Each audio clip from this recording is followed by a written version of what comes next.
বর্ধমান মানুষের স্বার্থের জন্য, যে এখানে রিক্সা স্ট্যান্ড, টোটো স্ট্যান্ড, ফোর হুইলার স্ট্যান্ড এবং দোকানদাররা মানুষের স্বার্থে, কারণ দোকানদাররাই কিন্তু রাতের বেলা জেগে বর্ধমানটাকে স্টেশনটাকে প্রোটেকশন করে।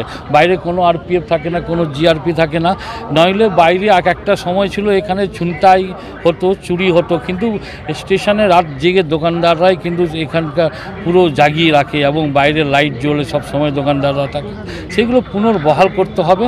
রিক্সা স্ট্যান্ড এবং টোটো স্ট্যান্ড যদি না থাকে, বর্ধমানে যে সমস্ত বিভিন্ন প্রান্ত থেকে যে যাত্রীরা আসেন তাদের বিভিন্ন জিনিসপত্র মালপত্র নিয়ে আসেন এবং নিজেরা নিজের গন্তব্যস্থলে পৌঁছানোর জন্য যে যানবাহন দরকার পড়ে বা টোটো রিক্সা, সেই বাহনের কোনো কিন্তু স্টেশনের বাইরে কোনো স্ট্যান্ড নেই, ভেতর থেকেই তারা নির্ভর, ভেতরেই স্ট্যান্ডে তারা রিক্সা টোটো করে তারা নিজে বাড়ি ফেরেন এবং লাগেজ যাদের থাকে সেই মালপত্র নিয়ে বাড়ি ফেরেন।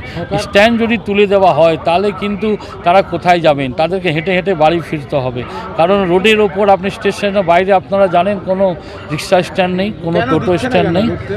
আরপিও এখন সুযোগ পেয়েছে, লকডাউনের সময় সব বন্ধ ছিল, ওই সুযোগে চাইছে যে এবার সমস্ত কিছু তুলে দিই আমি, কিন্তু ভারতবর্ষে কোনো জায়গায় স্টেশনের ভেতরে পার্কিং, দুর্গাপুর এমনকি হাওড়া যেখানে ডিআরএম সাহেব আছেন, যেখানে জিএম সাহেব আছেন ফেয়ারলিতে, সেখান নিচেও কিন্তু শয়ে শয়ে হকাররা আছেন, দোকানদাররা আছেন, গাড়ি চালকরা আছেন, ট্যাক্সি চালকরা আছে, অটো চালকরা আছে।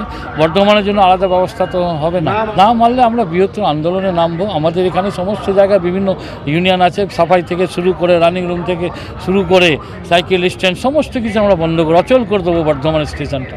প্রশাসনিক কোনো মাথা কাজ করবে না যে কী করে এদেরকে ইয়ে করি, কারণ আমরা 4 দফা দাবি জানাচ্ছি, সেই 4 দফা দাবি নিয়ে আমরা যাচ্ছি। আশা করি আমাদের দুঃখ বেদনা কষ্টের জিনিসটা ওরা একমত হবেন এবং কাল থেকে পুনরায় পুনরবস্থায় ফিরে আসবে, এই দাবি এই আশা রেখে আমরা যাচ্ছি।